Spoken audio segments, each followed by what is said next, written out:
estamos de vuelta con más información. Le recordamos a usted que el 275-5555 está habilitado. Usted puede participar durante nuestras entrevistas y más en temas de interés para nuestra ciudad. Se encuentra con nosotros el arquitecto Alfredo Villarroel, presidente del Colegio de Arquitectos de Santo Domingo, y vamos a platicar sobre el punto de vista que tiene este sector y los profesionales de la construcción a propósito de la propuesta del alcalde Wilson Erazo de la construcción o la implementación de un megaparque en Santo Domingo, un parque ecológico que, según se ha dicho, es necesario para Santo Domingo. Según la Organización Mundial de la Salud, se necesita 9 metros cuadrados por habitante de parque, de espacios de áreas verdes. Y en Santo Domingo únicamente se cuenta con 0.6 metros cuadrados, es decir, se requiere mucho más. Por otro lado, esa obra llegaría a costar 12 millones de dólares y una fuente de financiamiento. La propuesta es que seamos los propios aportantes santodomingueños. Se ha dicho que los aportes irían hasta $100 dependiendo dónde vivamos, es decir, quienes más cerca vivan de donde se implementaría esa infraestructura o este parque deberían pagar más y menos las personas que viven mucho más lejos. Conozcamos cuál es la opinión que se tiene desde el Colegio de Arquitectos. Muy buenos días, arquitecto, qué gusto tenerlo con nosotros. Buenos días, Marianela, también un honor para mí compartir acá. Estamos de acuerdo completa y absolutamente en que se haga este parque porque es una necesidad para la ciudad. Pero estamos cuestionando el sistema de financiamiento. Hay varias inconsistencias en los planteamientos que hemos escuchado que hasta ahora no son muy oficiales, que digamos, y de la información que yo tengo podría señalar algunas de ellas, por algunas ejemplo, inconsistencias. Por ejemplo, el financiamiento. El parque, si bien es cierto, es una necesidad para Santo Domingo, creo que no se ubica en la cima de la escala de prioridades. Ok, no está entre lo más importante. Entonces, pues, la salud, ¿qué tanto está la salud? Y a veces el tema ambiental también como que le dejamos relegado. El ambiente puede esperar, la salud puede esperar. Veamos o concentrémonos en la obra física. A ver, creemos como Colegio de Arquitectos, porque lo hemos debatido dentro del seno de la institución, que probablemente el sitio que se ha escogido no sea el más adecuado. Y vamos al tema porque el costo de los terrenos es el más alto dentro de la ciudad.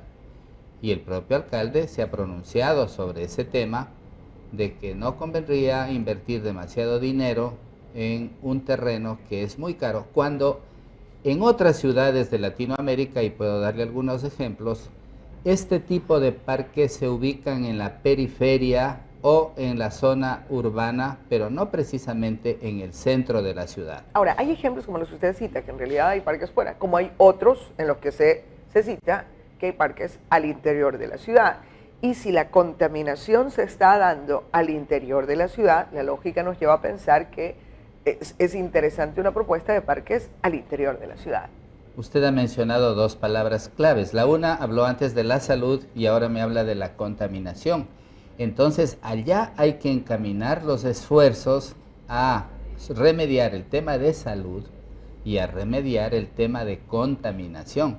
Lo del parque viene a ser, si cabe el término, una especie de anexo, de aleatorio, una especie de adorno para la ciudad, porque lo esencial sería mantener el medio ambiente con calidad, y sobre esto tenemos muchísimos reportajes que ha hecho este propio canal, sobre la contaminación de los 20 y pico de esteros y ríos que atraviesan la ciudad de Santo Domingo. Pero son competencias y competencias. El tema de ríos es una competencia de del gobierno provincial. Y en la zona urbana la intervención podría ser municipal. Después de haber sido saturados con más de 70 impuestos en el gobierno presidencial anterior, resulta medio difícil, medio duro para todo el mundo poner un impuesto más, que eso el bolsillo de la ciudadanía no tolera, porque nuestra economía no ha mejorado, hemos ido de mal en peor, y lo vemos en el presupuesto del Estado, que se encuentra en este momento debatiéndose entre la pobreza y la miseria para poder financiar un presupuesto anual del año próximo. Dentro de este contexto, un impuesto más que yo ayer pude consultar con algunos funcionarios municipales, no es tan inocente el planteamiento como usted lo acaba de decir, de que va a ser hasta $100. Okay. Se habla del 1 por 1000 sobre el valor de los predios. Si es que este canal, que está aquí frente al parque próximo que se va a construir, está evaluado, y le pediría que mire la carta de pago en $800,000, en 900,000 o quizá en más, por el área que tiene, por la ubicación, eso querría decir que a ustedes les toca como canal un impuesto de entre 800 y $1,000. Es no decir, son los 100. no son únicamente los $100. No son los $100. Ahora, entonces, aquí el tema es de recursos, de dónde provienen. Si tuviésemos un financiamiento que no fuera de la ciudadanía, ¿qué tan prudente es esta propuesta? Si hubiera el financiamiento, la propuesta es ideal. O sea, es magnífico el hacer un parque, un megaparque, aunque insisto un poco en los terrenos más caros de la ciudad. Eso resulta un poco inconsistente. Ahora, es que existe muy poca, por lo menos dentro de la ciudad, espacios verdes, porque lo hemos ido poblando, hemos ido talando el bosque para ir construyendo o para llegar con el cemento. Entonces, lo que hemos ido es separando, aislando, alejando los árboles, el tema de la naturaleza, y no es que tenemos muchos espacios de donde escoger, muchos espacios verdes a donde mirar, donde podría verse o construirse este gran megaparque. Bueno, espacios sí hay. Que no estén en el centro de la ciudad es diferente, pero espacios cercanos hay. Los hemos analizado y podríamos algún momento destinar un tiempo. ¿Cuáles, por ejemplo? Por ejemplo, todo el sector del Cazama hacia atrás. Hay áreas bastante grandes donde se puede ubicar un megaparque. Ese es un megaparque actualmente. Bueno, entonces démosle a ese la vida que se quiere dar sin tener que gastar demasiado dinero en comprar el terreno. Porque la gente, si es que esto sale como impuesto predial, que así aparentemente está la figura, no es que el impuesto predial sale el 2 de enero y la gente el 3 viene a pagar. Obviamente. Haciendo cola. Obviamente. Para pagar ese impuesto se necesita todo un año. Y no todos pagamos, ¿no? Además, se paga... 110,000 aportantes, se supone, según datos de la página web del municipio, pero no todos aportamos. Un 40-45%. Una. Dos, la gente que en su mayoría paga $35-40 de impuesto predial, que le pongan 100 más, es realmente muy duro para su personal economía. Entonces, además de eso, mi querida Marianela, supongamos que toda la gente viene el 3 de enero y paga para tener su megaparque. ¿Cómo se van a financiar los estudios del mismo y la ejecución de la obra? ¿Con esa plata? No, creo que no es suficiente porque estamos hablando solo de comprar el terreno. Y ese precio creo que está muy bajo, porque de acuerdo a las cifras que usted acaba de dar, calculo brevemente que estaría el terreno entre $500 el metro cuadrado. Pero el propio municipio ha evaluado toda esta zona en $1,000 el metro cuadrado. Es decir, si se va a pagar el precio justo, porque así lo exige la ley. Hasta un máximo del 10% más. Ya. Podría Entonces, elevarse un poco más. Estaríamos hablando siquiera del doble de precio, por una parte. Por otro lado, hay que solventar otro tipo de problemas, tales como la pertenencia y la propiedad de esos terrenos que dice el ISFA ser propietario, de lo cual hay muchísimas dudas, hay muchos argumentos en contra y una gran documentación que la he estudiado yo en forma personal desde 1938, cuando el Estado ecuatoriano asignó esos terrenos de una finca a un hermano del presidente Isidro Ayora.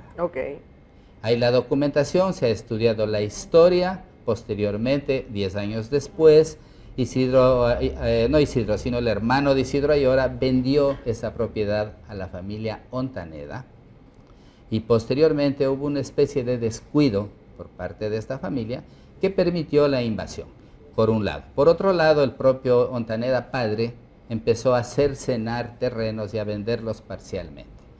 Entonces, tan es la familia Ontaneda propietaria de esos lotes, que en la década del 2000, anterior 1990 al 2000, la Junta Pro Mejoras de Santo Domingo le compra a la familia Ontaneda los terrenos donde actualmente se ubica el cementerio general. Existen escrituras, existen documentos, y si es que hay una escritura, quiere decir que ellos son los dueños. Entonces, esta parte ha sido muy debatida, muy cuestionada. Existe un estudio muy profundo que es paralelo el problema de Santo Domingo al que se produjo en Guayas con los samanes. Allá intervino el gobierno de manera directa, acá no. Acá ha habido o demasiada prudencia o falta de acción.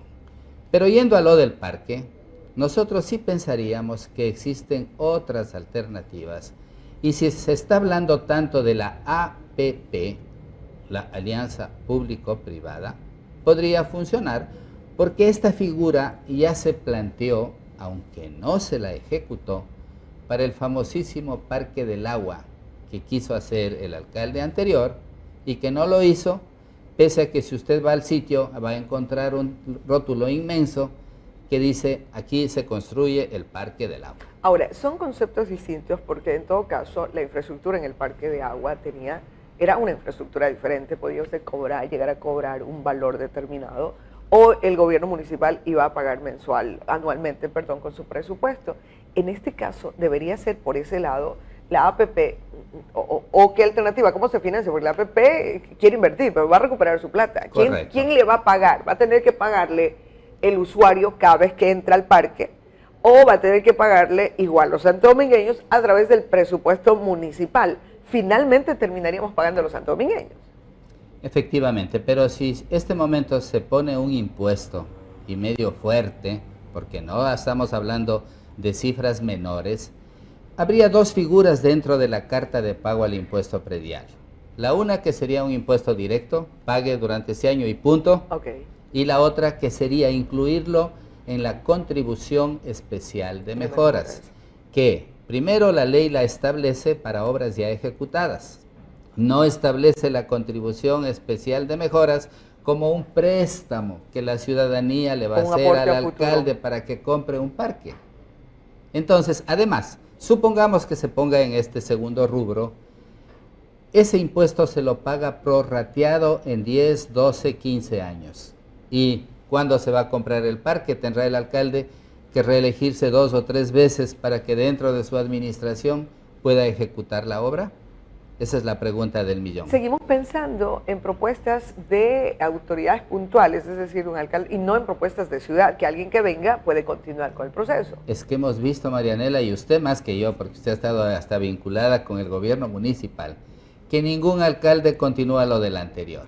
Todo es lamentable, ¿no? Es lamentable, pero en cierto modo es parte del sistema, porque hasta este momento la actual alcaldía no ha renovado el PDOT y tiene que hacerlo y creo que lo están trabajando. Y tiene que hacerlo en base a su propuesta de campaña cuando fue candidato, y entonces desde el propio sistema es perverso y lo que obliga es que la autoridad que entre tiene que entrar con su propia agenda bajo el brazo y no con una agenda de ciudad a largo plazo. Y está expuesta esa autoridad, si no cumple su plan de trabajo, a un proceso de una revocatoria de mandato. Entonces no hay muchas alternativas y eso rompe en forma absoluta la continuidad de lo que podría ser un buen plan de trabajo. En todo caso, sobre este tema hay voces a favor y en contra, y lo hemos visto en medios de comunicación, mientras muchos ciudadanos dicen, yo aportar estos $100 aproximadamente, un poco más o un poco menos, es complicado por la situación económica.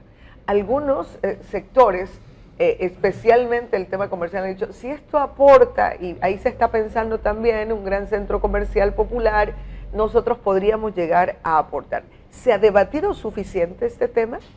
No se ha debatido lo suficiente porque inclusive nosotros como institución gremial profesional no tenemos todos los elementos para opinar de manera concreta y completa sobre el tema. Solo hemos escuchado rumores, chispazos, hemos escuchado algunos avances de prensa, pero por ejemplo no hemos conocido de un borrador de ordenanza que pueda aplicarse para este tema, con lo cual yo aprovecho la oportunidad para pedirle tanto a la alcaldía como a los señores concejales que antes de lanzar un hecho tan fuerte económicamente como este, tengamos la posibilidad de debatirlo con la colectividad, con la comunidad. Ahora, estamos a contrarreloj porque se ha anunciado que esto entraría en vigencia, o se está discutiendo que pueda ser recogido a partir de enero del 2020. Estamos a menos de un mes de enero. Existe una disposición, una ley, una reglamentación, y usted la conoce, de que toda ley de tipo económico, como sería esta, tiene que pasar por 2 filtros. El uno, que se llama Consejo Municipal. Tienen que debatirlo al menos en 2 sesiones. Primera cosa. Segunda, toda ley de tipo económico que tenga a imponer un tributo nuevo tiene que ser avalizada por el Ministerio de Finanzas. Tiene que ir allá, tienen que analizarla y eventualmente aprobarla o negarla. Eso va a ser complicado que suceda en un mes, en menos de un mes, y peor aún en un mes tan especial como este, que no está la gente al 100% o que está tratando de cerrar su año fiscal. Y que hay 220 y pico de municipios que van a querer presentar sus propias propuestas económicas para que el ministerio las analice, porque habrá muchos... ya habrán presentado muchos de ellos. Habrá muchos que quieran subir el impuesto predial o reformarlo o cambiarlo o actualizarlo, como usted lo quiera llamar. Pero vemos que, insisto yo en nuestro resumen, que estamos de acuerdo con el parque, pero no en el procedimiento que se está utilizando tanto para financiarlo como para ubicarlo. Ojalá se puedan llegar a acuerdos. Hay voces y voces. Hay voces de ambientalistas que aplauden también iniciativas como estas, y ahora nos limitamos a los temas económicos, y usted ha dicho hay otras prioridades también para poder empezar a trabajar por esas necesidades. En Santo Domingo, lastimosamente, el tema de servicios básicos, por ejemplo, es un tema que no está concluido, y eso es una necesidad básica insatisfecha que deberemos responder, pero en todo caso, sobre este tema habrá que seguir discutiendo. ¿A qué nivel? ¿Quiénes nomás deberían discutir sobre este tema?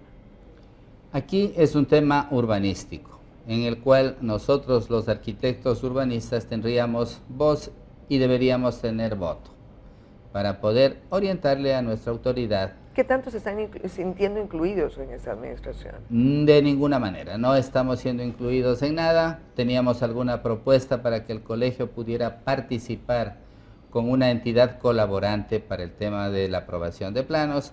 Eso no ha progresado, no ha prosperado, y prácticamente hemos vuelto a foja cero. Entonces, la colaboración que el colegio pueda prestar a la institución no existe hasta el momento. Y no es que falte voluntad de nuestra parte. Para nosotros el éxito de este alcalde es el éxito de la ciudad, y por tanto es nuestra obligación apoyar las iniciativas, pero no un poco estas iniciativas que contradicen, primero a sí misma, su propia propuesta está contradictoria, y segundo, que generan cargas tributarias insostenibles para la ciudadanía. ¿Y será que cuando los santodomingueños diremos sí, vamos a aportar, por qué tipos de proyectos? Porque cuando nos tocan el bolsillo no queremos aportar. Esperamos que los gobiernos locales y el gobierno nacional se las vea de donde sea menos de mi aporte. Pero si queremos transformar una ciudad como la nuestra, habrá que pensar en alternativas como esta. Mire, yo le podría dar un ejemplo medio negativo, si cabe el término, de un aporte que ha hecho la ciudadanía desde hace 15, 18 años y que no ha dado resultados positivos. Y eso se llama la seguridad ciudadana. Cuando el año 2001 el alcalde Clever Paz y Miño Flores habló de $1 por un solo año para la seguridad ciudadana, todo el mundo aportó y puso el dinero y se recaudó con tanto éxito que el año siguiente ya el impuesto era de $2, y seguían aportando, y el año siguiente eran $3, y en la actualidad son $6, y van cuántos años y la seguridad ciudadana no se ha solucionado en esta ciudad, en este cantón. Entonces, todo ese aporte que estamos haciendo, y que además el gobierno central como obligación ha invertido dineros y recursos, no ha logrado que tengamos seguridad ciudadana. En todo caso, sobre este tema habrá que seguir debatiendo. Hay interesantes propuestas. En Colombia hay uno de los temas que se manejan a través de los aportes, no tiene recursos económicos. Por ejemplo, un gobierno determinado, los vecinos de una zona quieren una obra y dicen, ok, nosotros vamos a aportar tanto en este momento, y luego seguiremos aportando anualmente, a través de los aportes que se hacen directamente a los municipios y ha tenido interesantes resultados cuando se quiere hacer obras específicas. Sobre este tema se ha ido generando una inconformidad por cierto sector y en este medio de comunicación lo seguiremos tratando. En todo caso, nuestra línea telefónica está habilitada, el 275-5555, para que usted también opine al respecto. Arquitecto, queremos agradecerle esta mañana por habernos acompañado. Gracias por la oportunidad y esperemos que el aporte que va a hacer Saracay TV sea en beneficio de la colectividad, porque la ubicación de ustedes les convierte en uno de los tributantes más altos para ese parque. Pero recuerde usted que somos parte de una ciudad y hay que aportar también para su desarrollo. 7 de la mañana con 14 minutos, y en las 7 con 14 continuamos con más con Fernando Espín. Así es, amigos televidentes, más noticias, más invitados sobre temas muy interesantes. Y recuerde que usted también puede participar a través de nuestra línea telefónica, el 275-5555. En pocos momentos más estaremos dialogando sobre el tema de la ampliación de Ban Ecuador en nuestra ciudad, en nuestra provincia. Este es un tema muy importante porque tiene que ver con mejorar la atención a los clientes, a la ciudadanía, que en algún momento tenemos que ir a las instalaciones del Ban Ecuador a hacer algún trámite y pues nos topamos con largas colas, pocas ventanillas. El espacio ya resulta muy reducido. Sobre este tema estaremos hablando en pocos momentos más. Siga en sintonía de Saracay Televisión. Un breve corte, ya volvemos.